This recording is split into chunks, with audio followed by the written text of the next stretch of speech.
买的下山桩到货了，几棵刺松，都是这种板状根。松树下山桩不要留松果，刺松的芽和果都是偏红色，比较好认，针叶也比黑松柔顺。在种之前，先把树桩多看几遍，确定好它的培育方向，再把它种下。买树桩也同样，一看它的根旁，二看它的主干，根的成型好，干有变化，满足这2个基本条件，培育起来就可以节省时间。这棵刺松看中了主干自然弯曲的变化，这种板状根是没有土球的，一般生长在岩石上，主根深入到10分钟，表面的板根是在薄薄的一层腐叶土中逐年生长出来的。这些根半阴半阳，基本上就是气层根。那这走小棍子嘛咯，取下就晓得噻。搞个那小棍子，取下就晓得噻，那就是根。先搞清楚根的分布，根太密集，用小竹棍可以探明它的分布。这须根，这边嘛的，那边只有须根，这边是须根呢。这个它的根嘛，这边折嘛，晓得吧？你紧去，你这边你了剪了。这是坑的了，看底部，看底部，看。底部就是这一朵啦，这一根看嘛。看这根，不是往里面往这边折去，往这边折过来嘛。没得，折什么问题？那就可以剪盖的，看到。一节一节的剪噻。那还不能剪，我已经到。这根已经分开的不？根的分布很大程度上确定了这个树桩造什么样的型，尤其是松树。这种板状的根，不要认为根多就容易成活，在重量上与带土球的松树是有区别的。重阳这种松树有7个成活的关键。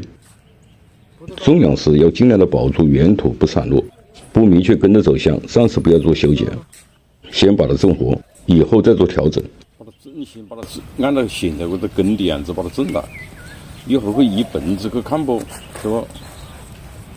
是吧？一盆子以后肯定上盆的时候还要蹬根的，这不可能，这蹬2、30根。它肯定要蹬的了。重阳的盆不能太深，接近它原生地的生长环境，这样可以保持盆土偏干的状态，更有利于它的成活。检查卫生。盆土透气性好，这种板状根才有可能在新的生长环境中长出新的根系。用沙子土加腐叶土，或者是发酵之后的椰糠是最好的。这里用的是椰糠。松树的这种板状根根系生长密集，要反复捣实，让盆土与根系充分接触好。种好之后要对松树加以固定，很多下山桩养不活，与不加固定有直接的关系。窑洞中的树桩是无法生根的，即使已经长出了新根，也会因窑洞而折断。松树下山桩的种养与杂木有很大的不同。松树在种养时，尤其是对它进行断根之后，要对枝叶进行适当的修剪，以达到根和枝叶的一种新的生长平衡。松树上盆后，根的吸收能力是比较弱的，针叶能吸收一定的水分，也在生长中消耗大量的养分。根和针叶的吸收能维持消耗，松树才能在这种新的生长平衡状态下长出新的根系。买来的松树下山桩一般是经过1次修剪的，像这个桩看接口，基本剪掉了一半的枝叶，像这种情况就不再做修剪。买这个松树主要是看中了这个弯曲部分，但它的前端过直过长，干的粗细变化不大。买树桩都是这样，不可能事件顺美，有得必有失。在前面已经搞清楚了根的分布状况，成活之后将主干这个部分拉弯，与根的走向协调。玩松树玩的是时间，1至2年之后再对它进行调根，确定它最后的造型。这个刺松是早几天上盆的，不太熟悉松树种养的过程，最好不要直接上盆。条件再好的松树，离开了原生地，都要按下山桩的办法进行种养。松树不同于杂木，松树生长状况的反应是比较迟缓的。